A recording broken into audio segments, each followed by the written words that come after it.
एक समय की बात है, एक राजा था जो बहुत ही क्रूर और आक्रामक था। उसके पास बुद्धिमान लोगों की कोई कदर नहीं थी। एक दिन उसके राज्य पर एक बड़ा दुश्मन हमला करने का खबर आया। राजा ने अपने सेनानियों को तत्काल लड़ाई के लिए बुलाया, लेकिन उनके साथ कोई भी युक्ति या रणनीति नहीं थी। दोस्तों, कहानी शुरू करने से पहले अगर आप लोगों ने हमारे चैनल को सब्सक्राइब नहीं किया है तो ऐसे ही और रोमांचक कहानियों के लिए हमारे चैनल को सब्सक्राइब करना मत भूलिएगा।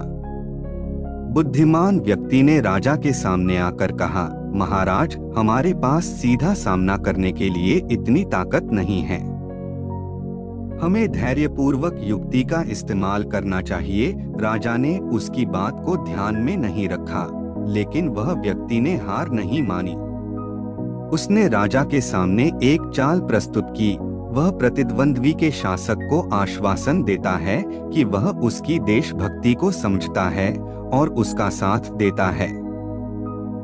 उस चाल का परिणाम था कि राजा ने उस व्यक्ति की बात मान ली और उसकी योजना को स्वीकार किया।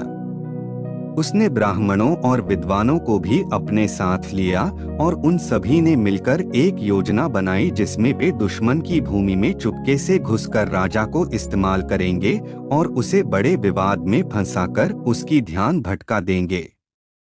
उनकी योजना के बाद राजा और उनके सेना ने दुश्मन को हराने में सफलता प्राप्त की और राज्य को खतरे से बचाया।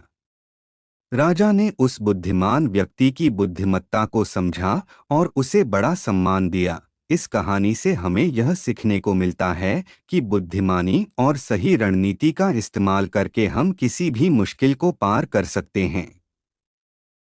इंतजार करने के बजाय सभी विकल्पों का विचार करना और उनमें से सबसे उपयुक्त को चुनना हमें सफलता की ओर ले जाता है।